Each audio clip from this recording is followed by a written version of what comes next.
Hola, hola, saludos a todos. Padre Diego aquí con el mensaje del Evangelio del día. Y hoy, diciembre 18, feliz cumpleaños a Laura, mi sobrina. Recitamos, rezamos, cantamos la segunda antífona O en estos 7 títulos, 7 antífonas que estamos rezando durante el tiempo de Adviento. Hoy corresponde el día de O Adonai. Adonai no es un nombre, no es el nombre de un señor famoso que aparece en una canción de Navidad o que escuchamos en Navidad. Adonai no es un nombre propio, es un título. Es un título que se usa en el Antiguo Testamento para referirse a Dios, para no llamarlo por su nombre, porque recuerden que el nombre de Dios es impronunciable. En ese episodio en el libro del Éxodo, en el capítulo 3, cuando Moisés le pregunta ¿y cómo te llamas tú? ¿Cuál es tu nombre? Dios le dice, yo soy el que soy, y en adelante entonces el nombre de Dios no se pronuncia, pero entonces el pueblo de Israel en el Antiguo Testamento lo llama Adonai, que significa el Señor. Pero además, esta es una confesión de fe, porque llamar a alguien Señor significa reconocer su autoridad y su poder en nuestras vidas. Y una bella confesión de fe, hoy que hay tantos señores por ahí en el mundo queriendo gobernar sobre nosotros, nosotros hoy declaramos Jesús es el Señor. O Adonai. Y entonces, para este día, la antífona o el gozo que corresponde a este día dice así: Oh Adonai potente, que a Moisés hablando, de Israel al pueblo diste los mandatos. Ah, ven prontamente para rescatarnos, y que un niño débil muestre fuerte brazo.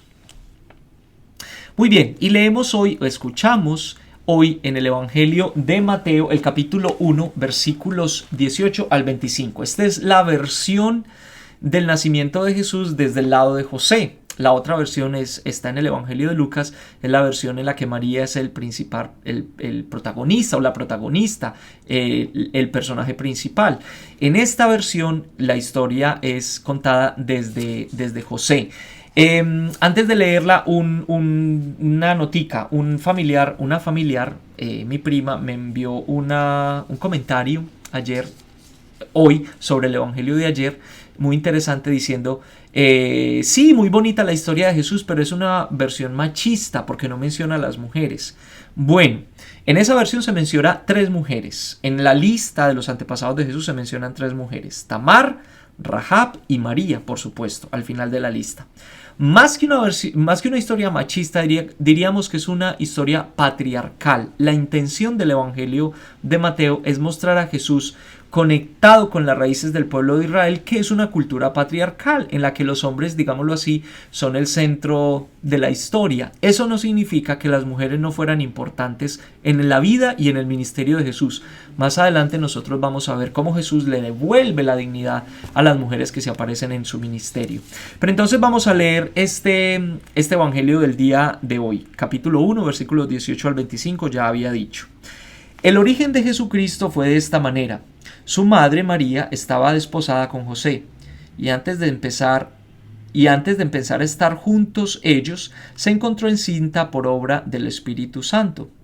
Su marido José, que era justo, pero no quería infamarla, resolvió divorciarse en privado.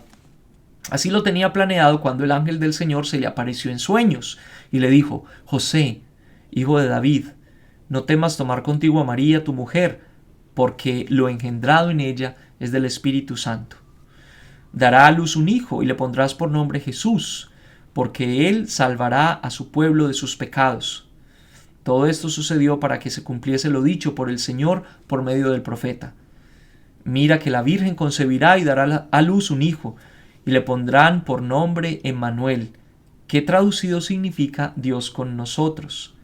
Despertando José del sueño, hizo como el ángel del Señor le había mandado, y tomó consigo a su mujer, y no la conoció hasta que ella dio a luz un hijo, y le puso por nombre Jesús. Muy bien, como les decía, entonces esta es la versión de la historia de José. Como María, en el Evangelio de Lucas, José también recibe un sueño.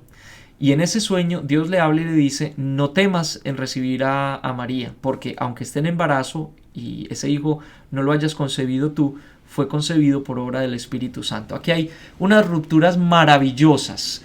Primero, José es una persona que sueña, tiene un sueño y en ese sueño Dios le habla. Recordemos que los sueños en el Antiguo y en el Nuevo Testamento son formas como Dios comunica su palabra, su voluntad a los hombres. Recordemos, por ejemplo, la historia de José en el capítulo 42 del libro del Génesis. José el soñador, el hijo de Jacob. En el capítulo 17 de los Hechos de los Apóstoles, Pedro también recibe un sueño en el que Dios le dice: come, no llames impuro a lo que yo he creado, a lo que yo he considerado puro. Y aquí entonces José, el esposo de María, el padre de Jesús, también recibe un sueño en el que Dios le habla. Y un sueño que le da una instrucción un poco interesante. Le dice: no temas recibir a María. Él tenía todo el derecho en repudiarla, en divorciarse de ella, porque había quedado en embarazo por fuera del matrimonio. Pero José, escuchando esa voz interior que le habla, la voz de Dios que habla por allá en lo profundo del corazón, y eso es lo que significa tener sueños o soñar, y es estar conectado o tener conectada la mente con el corazón, allá en lo profundo donde Dios nos habla, donde Dios habita y donde Dios nos habla. José escucha y obedece la voz de Dios y sigue adelante entonces con este plan. José que está atento a la voz de Dios que habla en su corazón. Que por intercesión de José nosotros hoy también podamos estar atentos a esa voz interior donde Dios nos habla, a esas mociones del Espíritu que tenemos por allá adentro y dejar que ellas también conduzcan nuestra vida.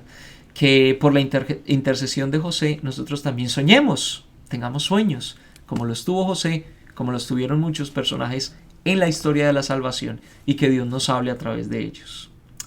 Un abracito para todos, cafecito para este día frío, y nos vemos mañana con otro mensaje del Evangelio. Bendiciones para todos. Chao.